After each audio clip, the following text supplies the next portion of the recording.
1-2 वर्ष आपण पाहतो आहोत आणि विशेषतः महाराष्ट्रामध्ये मिंदे सरकार किंवा खोके सरकार आल्यानंतर महाराष्ट्राची जी सातत्याने अवहेलना होते, मग ते महाराष्ट्रातले उद्योग पळवण्याचा विषय असेल, महाराष्ट्राच्या अस्मितेचा विषय असेल, सातत्याने अवहेलना होते आणि आज अचानक कर्नाटकचे मुख्यमंत्री त्यांच्या अंगात भूत संचारलेले आहे। जणू काही महाराष्ट्रामध्ये माणसं राहतच नाहीत, महाराष्ट्राला अस्मिता, स्वाभिमान, हिम्मत, धमक, शक्ती काहीच नाहीये।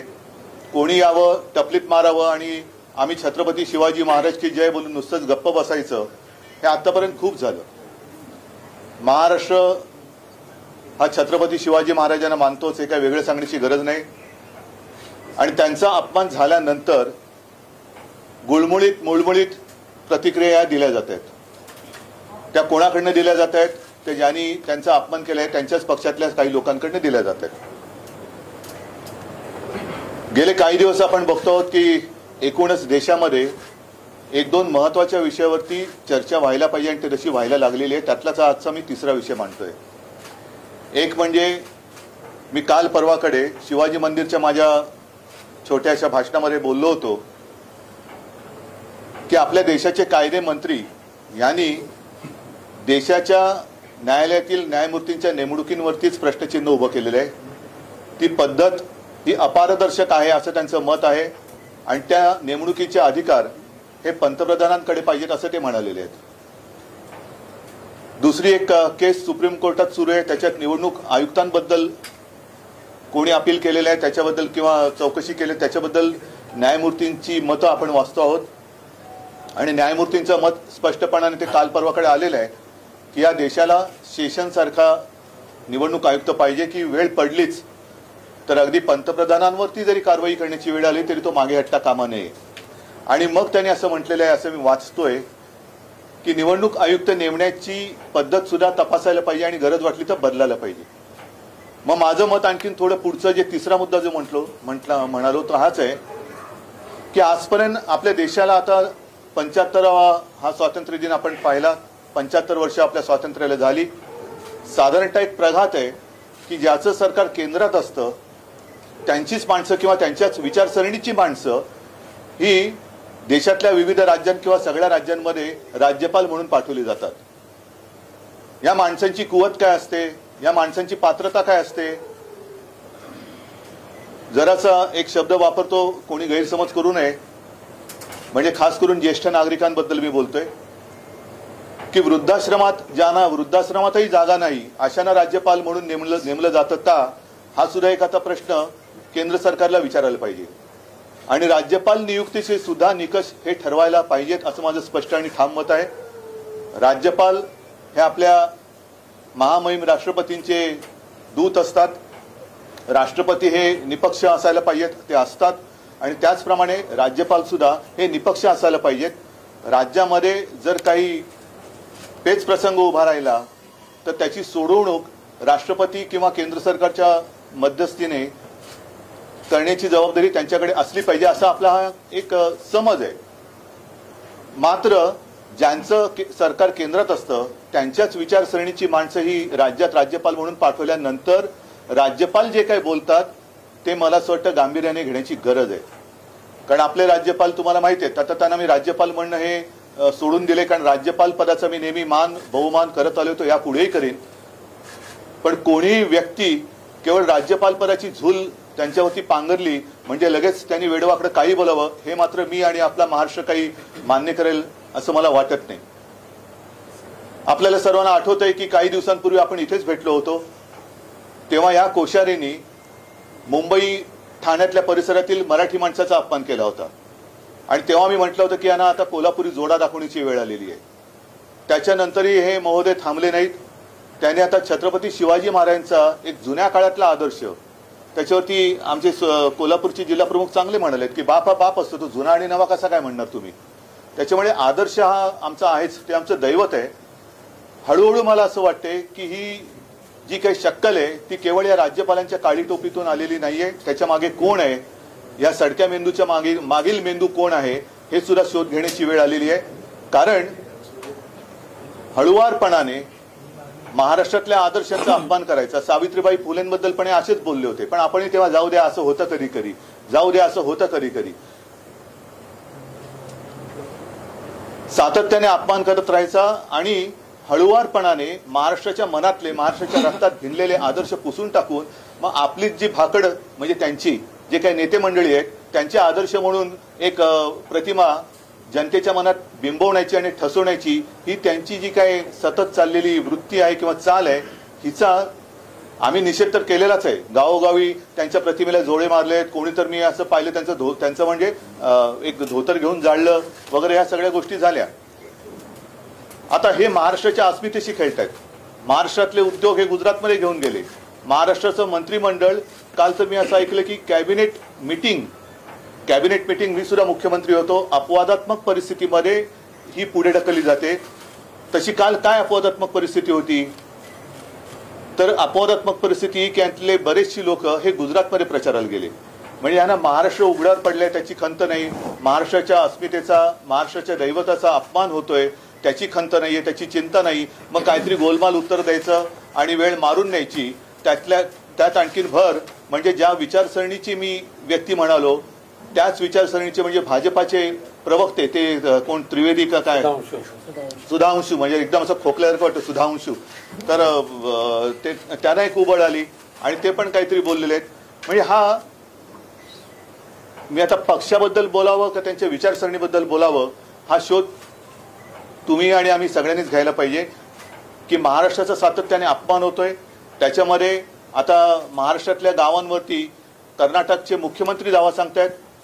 हा एक महत्वाचा मुद्दा आहे, कारण आज महाराष्ट्रामध्ये ईडी सरकार किंवा खोके सरकार किंवा मिंधे सरकार आहे. या सरकारला मुख्यमंत्री आहेत का काही कळत नाही, कारण मुख्यमंत्री कधी बोलतच नाहीत. त्यांना विचारलं तर ते सांगतील मी काळजी करू नका, पंतप्रधानांना मी सांगितलेलं आहे. पंतप्रधान म्हणाले त्यांनी 40 गावं घेतली तर घ्या, आपण पाकव्याप्त काश्मीर जिंकल्यानंतर 100 गावं आम्ही महाराष्ट्राला देऊ, असेही ते कदाचित सांगू शकतील. पण त्यांच्याकडनं काही अपेक्षा नाहीच आहे. उपमुख्यमंत्री नेहमीप्रमाणे सारवासारव करतायत. पण सांगण्याचा मुद्दा काय की पक्षाचे किंवा राज्याचे मुख्यमंत्री, विशेषतः भारतीय जनता पक्षाच्या अखत्यारीतले, हे त्यांच्या वरिष्ठांच्या मर्जीशिवाय काही बोलू चालू शकतात का?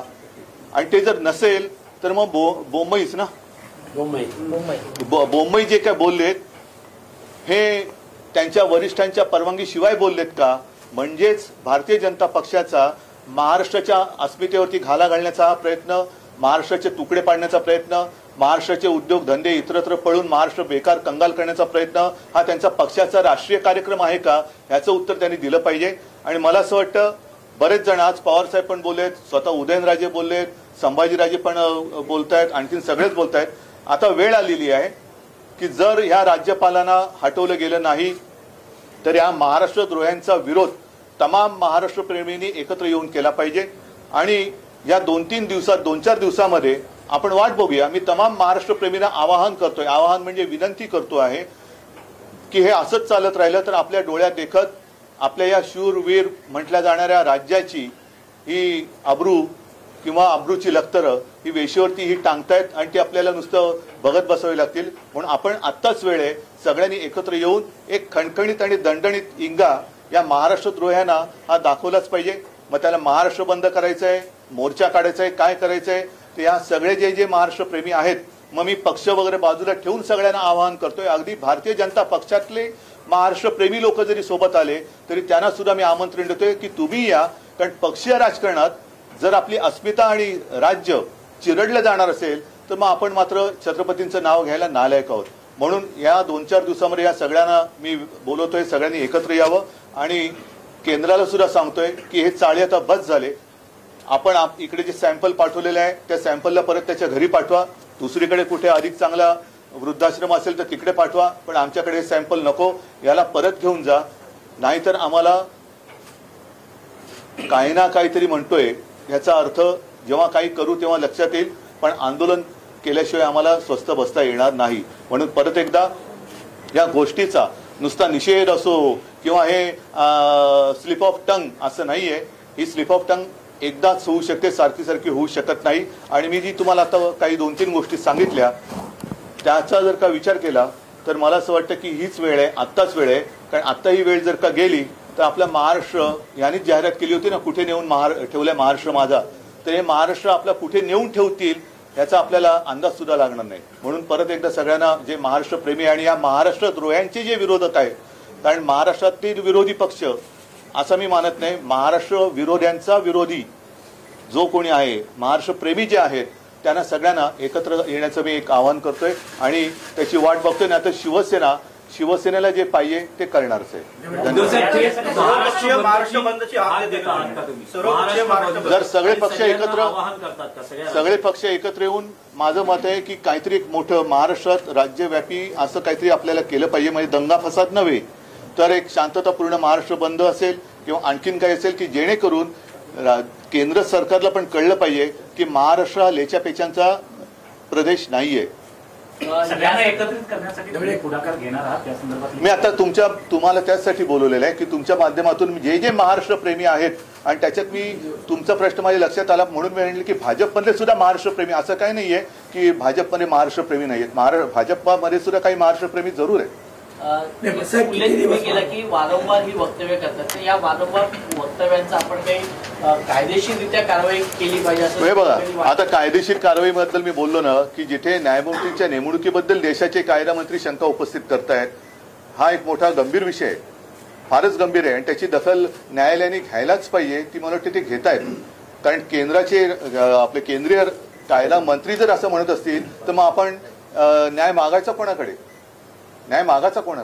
कारण ती जी एक तो न्यायवृंद, त्याला एक शब्द आहे, किंवा कोलोजियम, हीच पद्धत त्यांना रद्द करून जर न्यायमूर्तींच्या नेमणुका सुद्धा त्यांना करण्याचे अधिकार, जसं निवडणूक आयुक्तांबद्दल जे काय आता न्यायालयाने प्रश्न उपस्थित केले, तसंच मुख्य न्यायाधीश असो, इतर न्यायाधीश असो, यांची सुद्धा नेमणुकीचे अधिकार केवळ पंतप्रधानांकडे द्यायचे असतील तर मग त्याच्यापेक्षा न्यायालय बंद केलेली बरी. आणि म्हणूनच मला वाटतं की न्यायालय सुद्धा जागरूक आहे. न्यायदेवता आपण आंधळी म्हणतो, पण ती काही बहिरी नसते. हे सगळे शब्द ती ऐकते आणि याच्याबद्दल सुद्धा न्यायदेवता काय इलाज करायचं ती करेल. राहुल साहेबांची सिक्युरिटी काढून घेतली, त्यांच्या घराची रेकी केली जाते, पण आता हा नवीन पायंडा पडलाय का महाराष्ट्रात की सत्ता असली की विरोधकांच्या सिक्युरिटी काढून घेणं? मला असं वाटतं जेव्हा आमची सत्ता होती आणि ती जेव्हा परत येईल त्यावेळेला आम्ही पूर्णपणे ही व्यवस्था जी आहे, सुरक्षा व्यवस्था, ही पोलिसांच्या गुप्तचर यंत्रणेवरती सोपवली होती की ज्यांना सुरक्षेची आवश्यकता आहे त्यांना सुरक्षा जेवढी आवश्यक आहे तेवढी दिली गेलीच पाहिजे. अनावश्यक सुरक्षा हा भाग वेगळा आहे, पण संजय राऊत बद्दल मला नाही वाटत कोणी असं म्हणेल की याला अनावश्यक सुरक्षा होती. पण जिथे संजय राऊतांच्या वाईटावरतीच टपलेली लोक आहेत तिकडे सुरक्षा काढल्यानंतर जर काही घडणार नाही, पण घडलं तर ती जबाबदारी त्यांची राहील.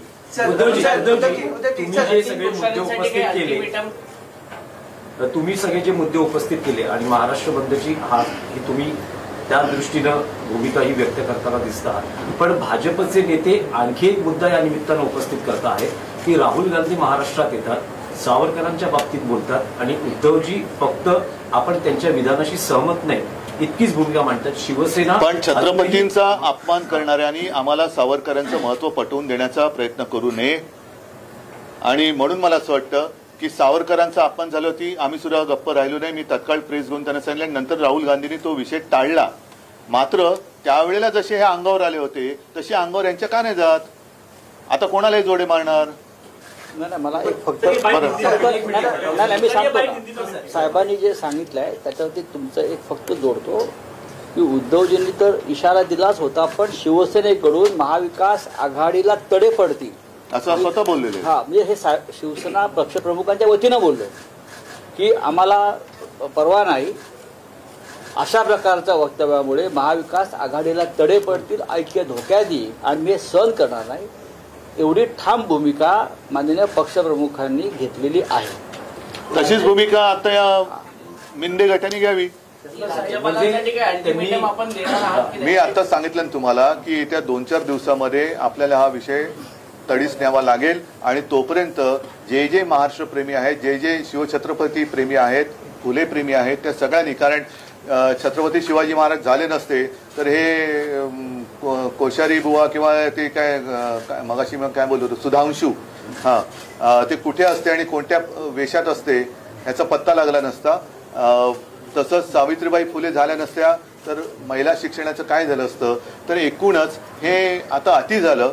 ज्याला काही आगापिछा नाही अशी लोक राज्यपालपदी नेमली जात आहेत आणि राज्यपाल पदाची अवहेलना होते, पर्यायाने महाराष्ट्राची होते. अरे इतना सब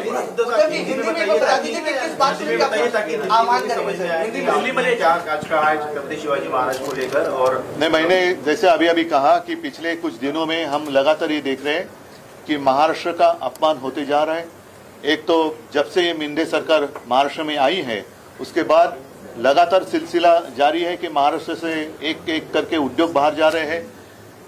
उद्योग बाहर जा रहे हैं, इसमें कमी पड़ रही है. इसलिए हमारे जो राज्यपाल महोदय, मैं उनको राज्यपाल महोदय नहीं कहूँगा आपसे, क्योंकि राज्यपाल पद का आदर करना चाहिए और जिसका आदर मैं करता हूँ, लेकिन इस व्यक्ति कोश्यारी बार बार महाराष्ट्र के खिलाफ या महाराष्ट्र का अपमान करते जा रही है. कुछ दिनों पहले उन्होंने हमारे सावित्रीबाई फुले के बारे में कुछ गलत कहा, उसके पहले मुंबई ठाणे में रहने वाले मराठी लोगों का अपमान किया, और अब तो हद हो गई. हमारे जो दैवत है छत्रपति शिवाजी महाराज, उनको उन्होंने पुराने आदर्श कर कर उनका उल्लेख किया. ये पुराना आदर्श क्या होता है, और इसलिए हमारे जो जिला प्रमुख है, मुझे लगता है कोल्हापुर के जिला प्रमुख, उन्होंने एक अच्छा मिसाल दिया. उन्होंने कहा बाप तो बाप होता है, नया बाप पुराना बाप ये क्या चीज होती है.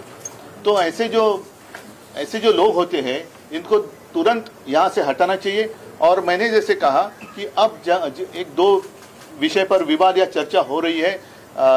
जैसे हमारे देश के लॉ मिनिस्टर है किरण रिजिजू, उन्होंने कहा, उन्होंने तो आशंका जताई है कि जो भी हमारे जस्टिस होते हैं उनकी नियुक्ति होती है उसके लिए कोलोजियम होता है. उसके ऊपर उन्होंने आशंका जताई है कि ये इसमें अपारदर्शकता है और वो अधिकार प्राइम मिनिस्टर को होने चाहिए. मतलब ये जो पूरी संस्था है, न्याय संस्था, वो भी अपने हाथ में वो लेना चाहते हैं, जिसका विरोध तो होना चाहिए और उसके ऊपर कार्रवाई कोर्ट तो करेगी.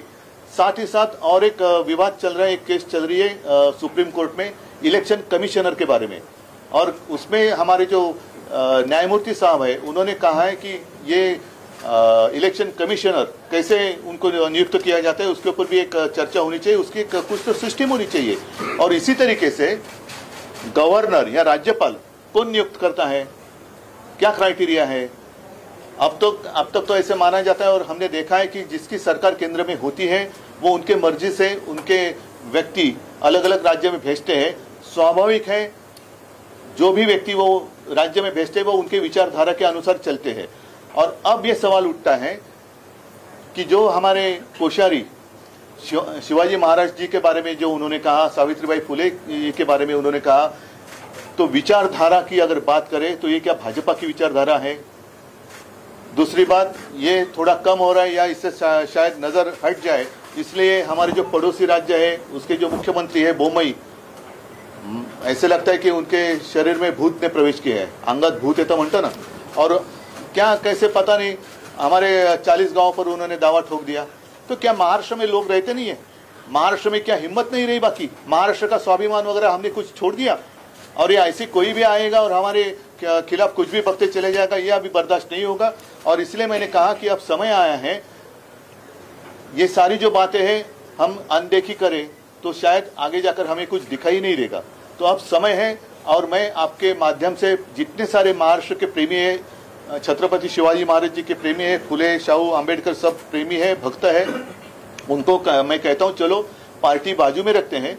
अगर हमारा राज्य रहेगा तो हम रहेंगे. देश तो बड़ा है, देश तो रहना ही चाहिए, लेकिन राज्य की अस्मिता, राज्य का स्वाभिमान, उसको अगर ठेस पहुंचती है तो हमें इकट्ठा आकर उसका विरोध करना चाहिए. और कुछ दिन इंतजार करेंगे, 2-5 दिन इंतजार करेंगे. अगर ये जो पार्सल है वो आया था अमेजोन से, वो अमेजोन से वापस जाए तो अच्छा है, नहीं तो उसको वापस भेजना पड़ेगा और नई कोई काबिल व्यक्ति महाराष्ट्र में इस स्थान पर आनी चाहिए.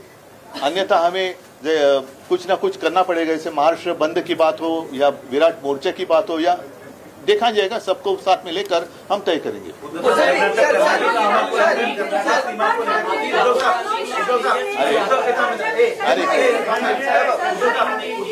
कर्नाटक सीमा को लेकर लगातार अरे एक मिनट ऐका ना, कोल्हापुर से लेकर अक्कलकोट भी मांग रहे हैं, जबकि कुछ गांव मांग रहे हैं. अब केंद्र में और राज्य एक मिनट दोहराइए को लेकर वहाँ के मुख्यमंत्री लगातार बयान दे रहे हैं. राज्य और केंद्र में दोनों जगह बीजेपी की सरकार है. नहीं, राज्य भाजपा की ही सरकार है. अरे एक करके पूछिए ना. हाँ, इस पूरे मामले को लेकर आप कैसे इसको देखते हो? नहीं, जैसे मैंने कहा ना कि हमारे यहाँ तो मुख्यमंत्री पहचान कौन जैसे मुख्यमंत्री कौन, और लगातार ये उप मुख्यमंत्री कुछ बातें करते जा रहे हैं। मुख्यमंत्री को तो हिम्मत नहीं है इसके खिलाफ कुछ बात करने की। स्वाभाविक है, ऊपर वाले की मर्जी, जो ऊपर वाले कहेंगे उनको वहाँ जैसे बोलना पड़ता है। तो जो कर्नाटक के मुख्यमंत्री भारतीय जनता पक्ष के हैं, उन्होंने जो अचानक बात छेड़ी है, क्या उसको ऊपर से आशीर्वाद है या ये केंद्र की मानसिकता है, ये भी स्पष्ट होना चाहिए। और ये विरोध करेंगे, हम जाने नहीं देंगे, ये फिजूल की बातें हैं। अब स्वयं मतलब अपने राज्य के बहुत सारे मंत्री तो गए गुजरात में प्रचार के लिए, ऐसे मैंने पढ़ा। आपने कहा कि जैसे अपनी भूमिका ली थी वीर सावरकर जी के मामले में, आपने जैसी भूमिका ली थी वीर सावरकर जी के अपमान के मामले में कि हम यूपीए से मतलब महाविकास आघाड़ी से बाहर पड़ेंगे, हमने स्पष्ट किया था। तो ये सरकार नहीं, ये तो देखो, हम ये क्यों कह सकते हैं, ये इनको वहाँ कुर्सी को चिपक के बैठना है, ये लाचार है। ये छत्रपति शिवाजी महाराज का महाराष्ट्र है और उस महाराष्ट्र के हम मुख्यमंत्री हैं, ये भावना उनके मन में नहीं है। हम मुख्यमंत्री, हम मतलब वो बने वो ऊपर वाले की मेहरबानी से, दिल्ली वाले की। तो वो दिल्ली के खिलाफ क्या कहेंगे? क्या वो कुर्सी छोड़ सकते हैं? हिम्मत है उतनी? और ऐसे महाराष्ट्र के अपमान सहना, क्या ये बाला साहब का हिंदुत्व है?